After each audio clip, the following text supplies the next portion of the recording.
কলিয়াবৰৰ শিক্ষাখণ্ডৰ অধীনৰ বৰঘুলি বজাৰ প্ৰাথমিক বিদ্যালয়ৰ প্ৰধান শিক্ষকৰ বিৰুদ্ধে মধ্যাহ্ন ভোজনৰ আহাৰ বিতৰণৰ নামত ব্যাপক অনিয়ম সংঘটিত কৰাৰ গুৰুতৰ অভিযোগ উত্থাপন হৈছে।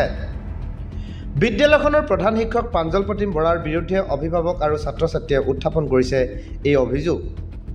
বিদ্যালয়ৰ ছাত্ৰ ছাত্ৰীসকলক মধ্যাহ্ন ভোজনৰ নামত বুধবাৰে ভাত নিদিয়াকৈ কেৱল মাত্ৰ এটা কণী দিয়েই নিজৰ দায়িত্ব সামৰিলে বিদ্যালয়ৰ প্ৰধান শিক্ষক প্ৰাঞ্জল প্ৰতিম বৰাই, যাৰ ফলত অভিভাৱকসকল বিদ্যালয়ত উপস্থিত হৈ আন্দোলনমুখী হৈ পৰে।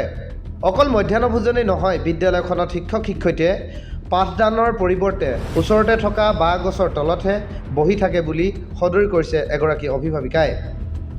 যি সময়ত চৰকাৰে ছাত্ৰ ছাত্ৰীসকলক বিদ্যালয়মুখী কৰিবলৈ মধ্যাহ্ন ভোজনৰ লগতে বিভিন্ন আঁচনি ৰূপায়ণ কৰিছে, কিন্তু চৰকাৰ প্ৰশাসনক কেৰেপ নকৰি বিদ্যালয়ৰ প্ৰধানে কিয় আৰু কাৰ ছত্ৰছায়াত এনে কাণ্ড কৰিবলৈ সাহস কৰিছে বা বিভাগীয় কৰ্তৃপক্ষই এনে কাণ্ড কৰাৰ বিদ্যালয় প্ৰধানৰ বিৰুদ্ধে কি ব্যৱস্থা গ্ৰহণ কৰিব, সেয়া সময়ত লক্ষণীয় হ'ব।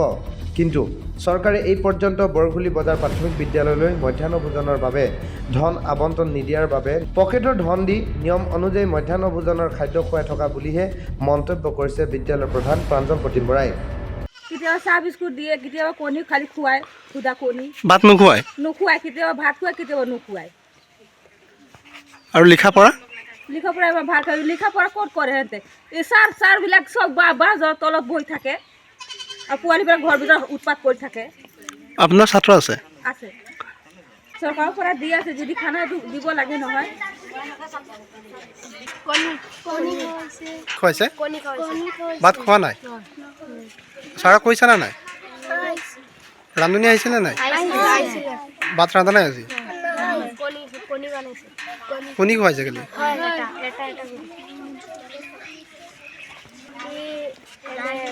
ডালি ভাত চব্জি মানে আজি খোৱা নাই?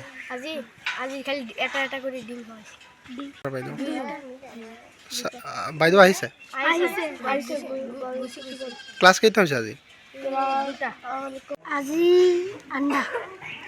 খানাটো কি খুৱাইছে? আজি আন্দা কণী খুৱাইছে? কোনটো স্কুল আছিলে? এতিয়া স্কুলৰ নাম কি?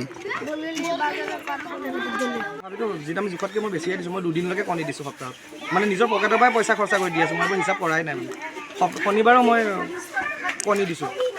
মানে আজি অভিযোগটো আছে যে ছাত্ৰ ছাত্ৰীক যিখিনি মিড ডে মিলৰ খানাখিনি খোৱা নাই, কি ক'ব? কি খুৱাইছে আজি? আজি কণী খাইছোঁ। আজি সিহঁতে ভাত নাখাওঁ বুলি ক'লে। ৰান্ধনী এগৰাকী এক্সিডেণ্ট হৈছে ন, ৰান্ধনী তেওঁলোক আহিছে 11:30 বজাত। তো সেইকাৰণে সিহঁতে ক'লে কি ছাৰ আজি কণীয়ে খুৱাই দিওঁ বুলি, সেইকাৰণে কণী খালে। কিন্তু এনেই সদায় যেনেকৈ আছে মেনু মতে সেনেকৈ চলে। মই ৰাজমাহ, চয়াবিন, কণী আৰু ইভেন মই কেতিয়াবা ল'ৰা ছোৱালীয়ে খাম বুলি ক'লে শনিবাৰো কণী দিছোঁ। সপ্তাহত দুদিনো কণী দিছোঁ। কেইজনী ৰান্ধনি আছে? ৰান্ধনী 3গৰাকী। 3গৰাকী, এজনীহে এক্সিডেণ্ট হৈছে? বাকী 2গৰাকী আহোঁতে দেৰি হৈছে, মানে 11, 11:30 বাজিছে। তো সময় নাই বেছি, তো সেইটো কাৰণে মানে সেইটোৱে কৰিলোঁ। আৰু তাহাঁতক সন্মতিটো লৈ লৈছোঁ, চবেই কৈছে ছাৰ এটা কণীয়ে খাম বুলি। পৰীক্ষা চলি আছে, সেইটো কাৰণে। প্ৰাঞ্জল প্ৰতিম বৰা। আপুনি কি পোষ্টত আছে? মই হেড পোষ্টত আছোঁ। স্কুলখনৰ নাম কি ক'লে? মই 1 মাহো হোৱা নাই। স্কুলখনৰ নাম কি ক'লে? বৰঘুলি বজাৰ। কাৰণ মইতো নতুনকৈ লৈছোঁহে, বেছি দিন আগৰ হেডমাষ্টাৰ বেলেগ আছে। আজি ছাৰ বাইদেউ কেইজন আছে? 2গৰাকী, মই আৰু বাইদেউ বাইদেউ আহিছিল আজি? আহিছোঁ, বেংকৰ কামত গৈছোঁ।